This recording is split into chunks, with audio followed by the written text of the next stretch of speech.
Hello, everybody, and welcome to this special edition of GM Sports Report, your weekly podcast on all things sports. Please make sure to like, comment, and subscribe to see all of our videos. We're going to be talking about the NFL championship rounds occurring on this Sunday. I'm looking forward to these games. So, we're going to give a little breakdown. We're going to start with this first game, which is the Washington Commanders versus the Philadelphia Eagles. A lot of people were not expecting the Commanders to make it this far. So, Mason, what are your thoughts on the Commanders so far in this playoff run? So obviously they had a great win, unexpected win against the Detroit Lions last week. They are 1-1. The Commanders and Eagles are both 1-1 against each other this season. Eagles beat the Commanders 26-18 at home in November in the first meetup. Saquon had 146 yards on 26 carries and 2 touchdowns to add. Eagles also had 3 receivers over 50 yards. Jalen Hurts had 220 yards passing. And on the other side of the ball, or on the other team, Jane Daniels had 191 passing yards, a touchdown, and an interception.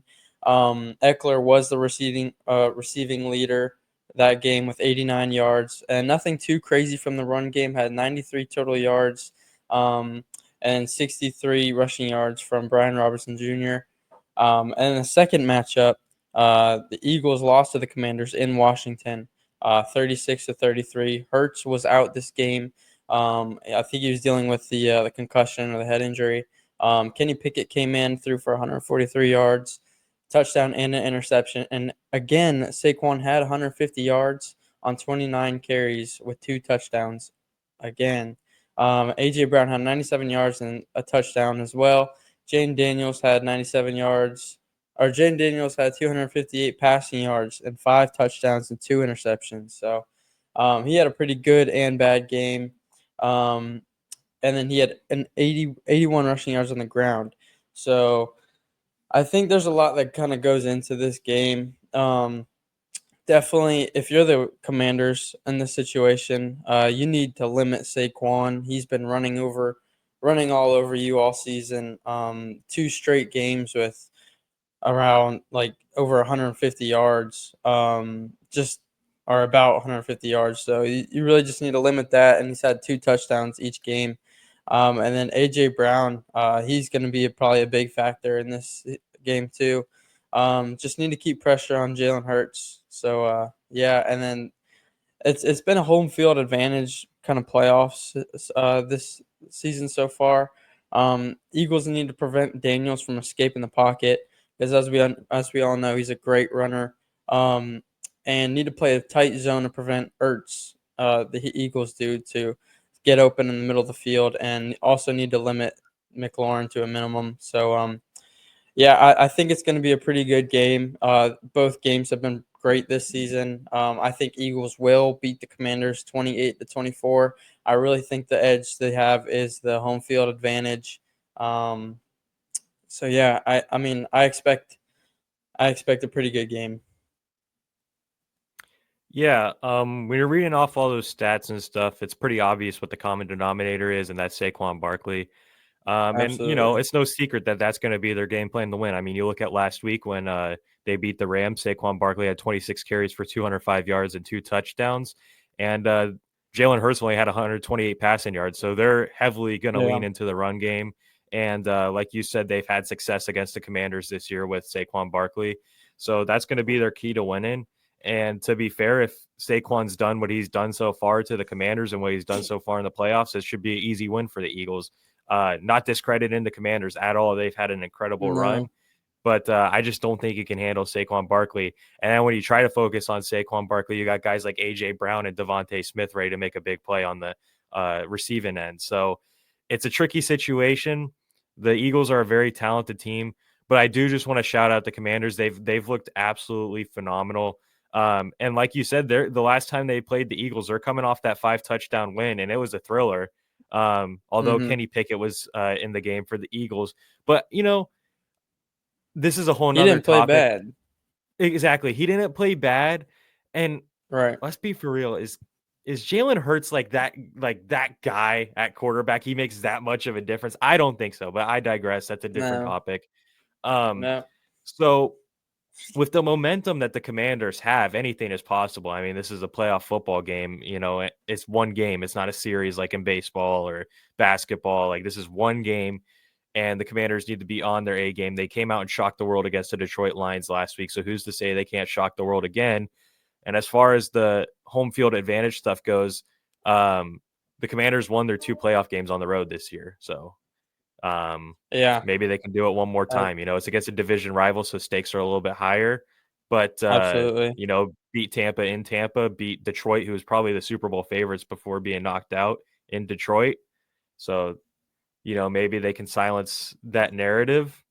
I think it's going to be a very close game. I think it's going to be a very fun game, but Yeah. I am giving the slight advantage to the Eagles, mainly because of Saquon Barkley and the success he's had against the Commanders this season. Yeah. It just the I know it's coming from a Giants bias, but there's 2 stadiums that I would not want to play at, like, just in my entirety if I was a player.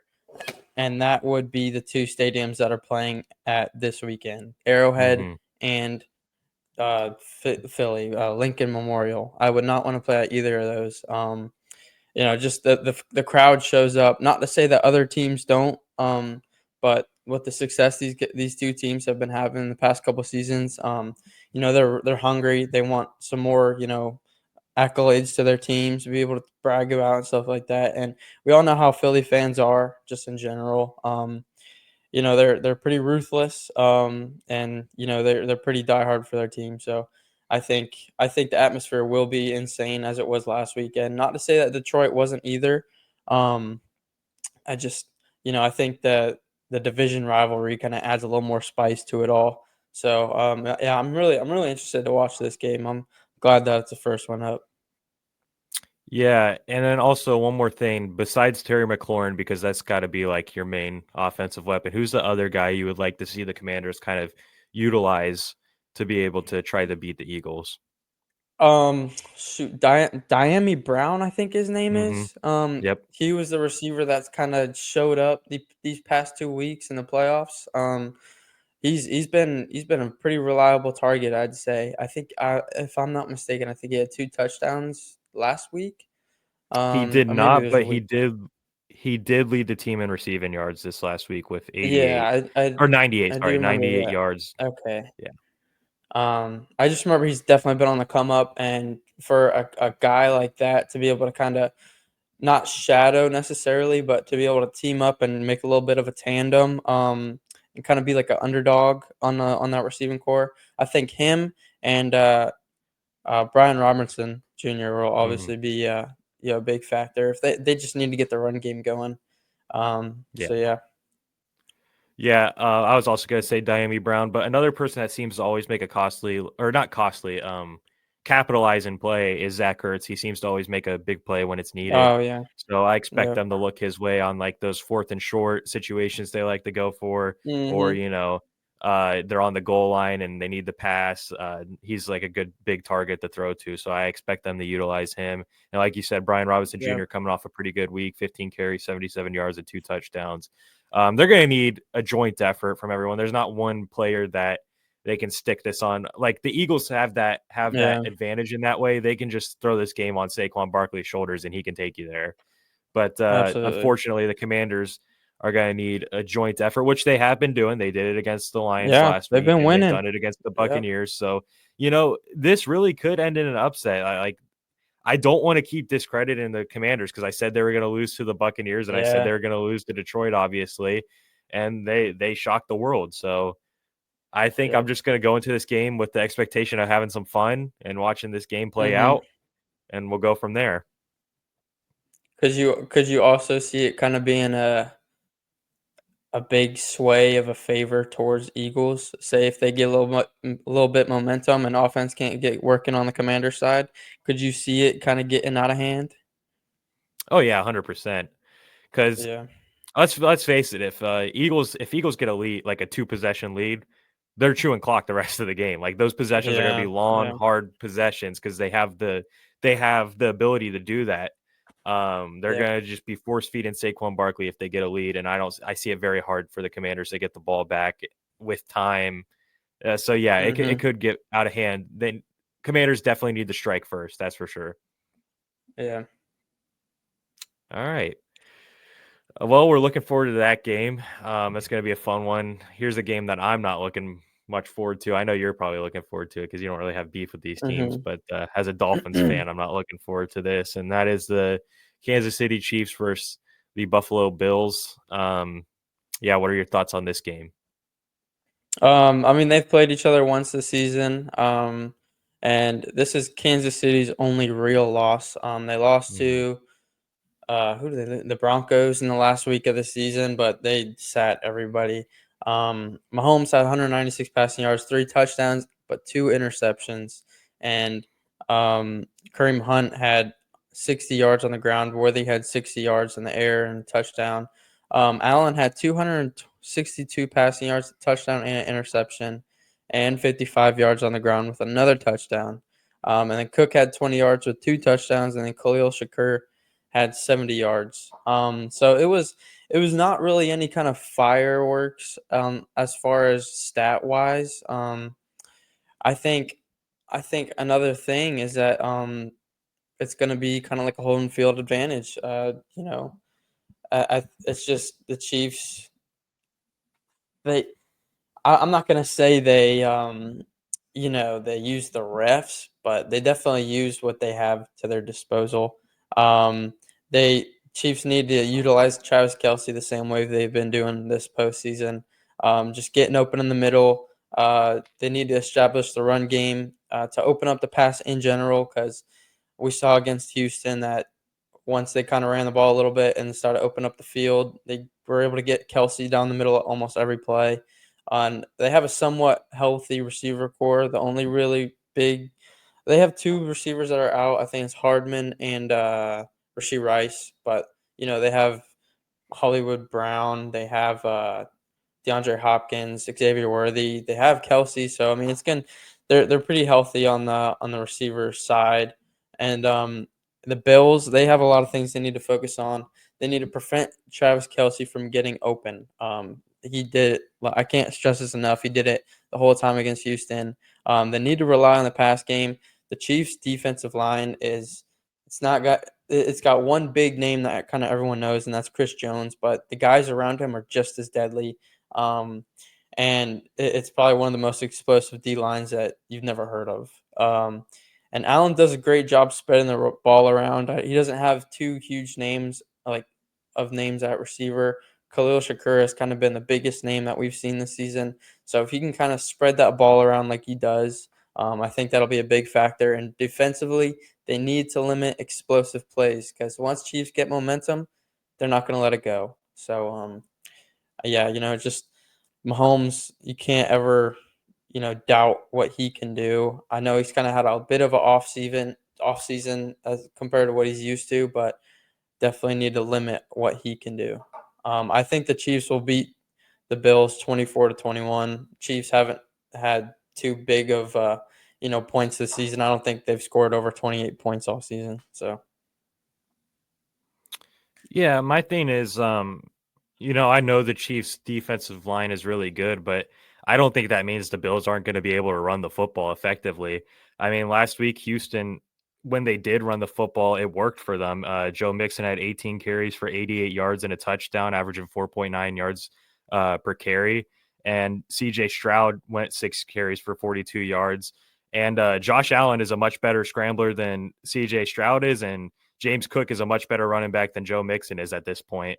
So I think that they're still going to be able to run the ball effectively. And I ultimately think that if they want to win, that's what they have to do, because James Cook has looked phenomenal this playoff run so far. And obviously, we know Josh Allen has the ability to improvise and make big plays with his legs. And ultimately, I think that's going to be a big key to them winning this game, because, yeah, you got Khalil Shakur, who's a good, solid receiver. You got Samuel, who's a decent receiver. You got Kincaid, who's a decent tight end option. But really, what's been working for them is running the football, and I think they're going to need to continue that. It's going to be cold weather, especially. You don't want to have like any costly turnovers like we saw the Ravens have last week. So if they want to win the game, I do think that they need to run the football, and they need to run it effectively. They're going to have they're going to be playing in Arrowhead, obviously, which isn't ideal. Patrick Mahomes is Patrick Mahomes in the playoffs, whether you're a fan of him or you're not a fan of him. Although he is coming off a kind of mediocre week passing the ball. He had 16 of 25 for 177 yards and only one touchdown, and 117 of those yards were to Travis Kelce. So it's kind of like one target, really. So if you really focus your defense on Travis Kelce, I mean, Xavier Worthy is really the only other explosive one in my eyes. I'm not too worried about DeAndre Hopkins in this point of his career. He had 0 receptions last week. I'm not really worried about, was the other one Hollywood Brown? I'm not really worried about him. So if you lock up Xavier Worthy and Travis Kelce, I think you have it pretty good there. And you look at them running the ball, they did not run the ball good at all last week against the Texans. Kareem Hunt only had 8 carries for 44 yards, and Isaiah Pacheco, who hasn't looked good since he's come back from injury, had 5 carries for 18 yards. So, yeah, I think the Chiefs are going to chief and win this game, but I do think, to not count out Buffalo, I said this last week, that when they were playing the Ravens, I could see them winning the game. I just wasn't going to pick them because I was a Dolphins fan, obviously. So it should be an interesting game, and I think it'll be close, but the Chiefs are going to chief. They just have that experience, and I think they'll make it in. Nice. Yeah. Well, we're looking forward to these games for the next upcoming days, and we'll see who makes it into the Super Bowl. And yeah, thank you guys for watching. Make sure to like, comment, subscribe to be able to see all of our videos. Make sure to follow our Instagram and TikTok at GM Sports Report. This is Graham Mason. We're signing off for now. Have a great week, everybody. Thank you, guys.